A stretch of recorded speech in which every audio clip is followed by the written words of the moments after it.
I recently created a post on my Instagram page about 10 perspective shifts that have changed my life for the better, and I wanted to make a video about it because I wanted to really go in depth on each one of them to help you understand its impact and help elaborate so they could help you change your life for the better as well. My name is Jackie. I'm a mental health coach. I'm here to help others struggling feel less alone, as well as create positive tips and perspective shifts to help improve your life overall. So with that, let's get into it. Number 1, you don't have to explain yourself to anyone. As a recovering people pleaser, I always thought I had to explain myself to people. Whether it was giving in-depth explanations of why I was saying no, or explaining why I make certain decisions, or why I like the things that I like. I was constantly explaining myself to everyone, and it took up so much of my energy. And I realized that this had to do with my fear of judgment.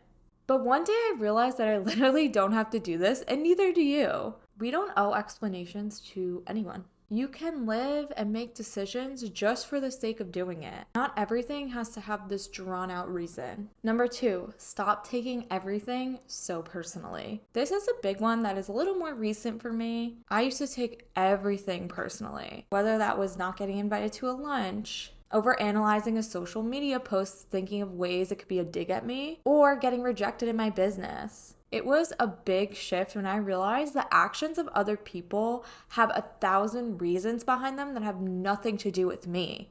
These things have nothing to do with my character. For example, let's go back to the lunch thing. If 2 of my friends want to go grab lunch without me, that's fine. Them having a friendship outside of me has nothing to do with or against me. Of course, being the only one excluded is a whole different story, but you get what I mean. Number 3.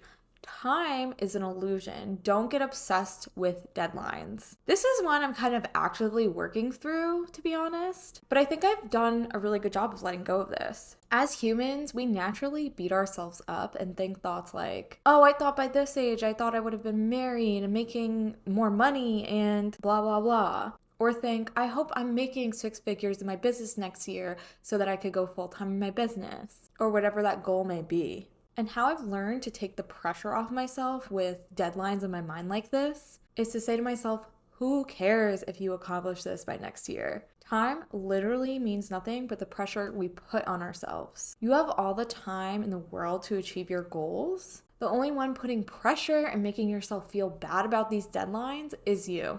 Number 4, the phrase I should be is detrimental to your mental health. This goes along with the last point a bit. It's so easy to beat ourselves up. We have such high expectations for ourselves. We are constantly saying things like, I should be making more money so I could be more financially comfortable, or I should have gotten better grades. And the should have of it all is even worse because that's in the past. You can't change what happened, so let that shit go. But in terms of the present, so what? You are where you are. Don't beat yourself up. You're doing the best you can. Should is toxic. Remove it from your vocabulary. Number 5, having boundaries does not make you mean. Another one for my people pleasers. It can be extremely difficult to build boundaries because you don't want the person you're building boundaries with to take it the wrong way or be hurt from it. You don't want them to think you're mean for saying no or not being a yes man,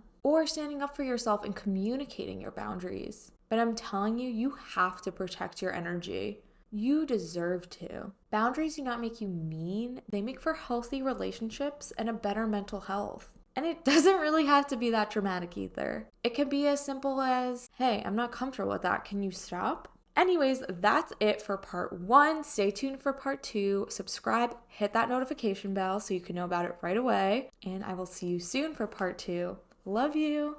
Thanks for being here.